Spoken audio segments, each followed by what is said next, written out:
तपाईँ प्रार्थना गरेपछि, संगति बसेपछि छल आउने, परीक्षा आउने, अनि फेरि समस्याहरू आउने भइरहेको छ भने यो वचन सुन्नुहोला।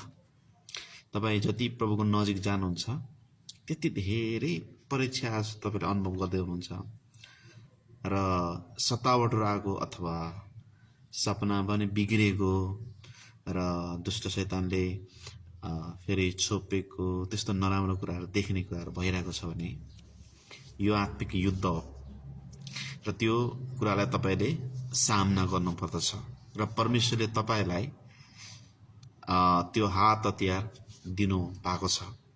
एफिसी 6:10 पद अनुसार अब अन्त्यमा उहाँको शक्ति र सामर्थ्यमा बलवान हो र परमेश्वरको सारा हात हतियार धारण गर।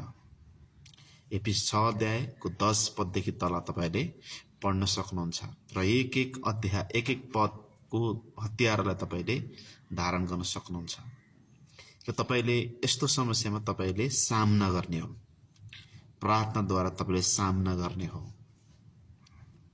र कतिपल्ट तपाईँले मैले चेक पनि गर्नुपर्छ आफ्नो जीवन कतै तलमाथि भएको छ कि, जस्तै शत्रु सताउने कुराहरू आउने, त्यो आत्मा आउने बाटो पो बनाएको छ कि हामीले लुकी कुनै त्यस्तो कुराहरू हामीले गरिरहेको छौँ अथवा जति प्रार्थना गरेर पनि त्यो जान सकेको छैन। कारण चाहिँ हाम्रो जीवनमा कुनै न कुनै त्यस्तो त्रुटि र गल्ती छ कि बाइबलले भन्दछ आफ्नो पाप लुकाउनेको उन्नति हुँदैन। जसले त्यसलाई स्वीकार गर्छ जसले स्वीकार गर्छ त्यसको जीवनमा उन्नति आउँछ, प्रगति आउँछ। मैले हितोपदेश 28:13लाई कोट गर्दैछु। त्यसरी तपाईँ जति आत्मिकी बन्दै जानुहुन्छ त्यति शत्रु र तपाईँको हित नचाहने दुष्ट शैतानले तपाईँलाई खेदो गर्न सक्छ, खेदो गर्छ।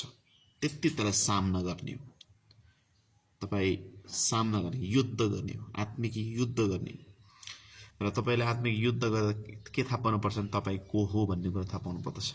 म को हुँ, म परमेश्वरको सन्तान हो, परमेश्वरले मलाई चुन्नु भएको छ, मेरो साथमा परमेश्वर हुनुहुन्छ।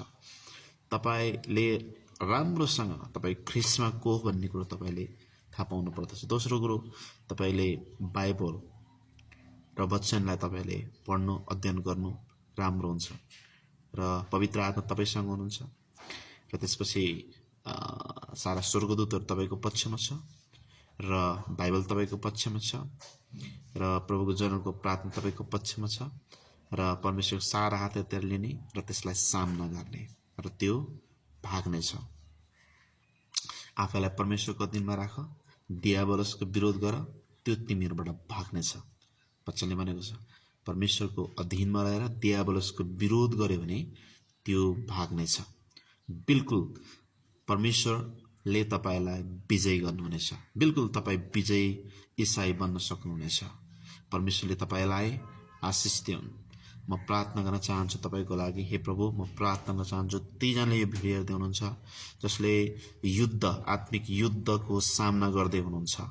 प्रभु, तपाईँ परमेश्वरले विजय दिनुहोस्, तपाईँको शक्ति र सामर्थ्यमा बलवान हुनको निम्ति मद्दत गर्नुहोस्। येशू प्रभुको नाममा आमेन, आमेन, आमेन।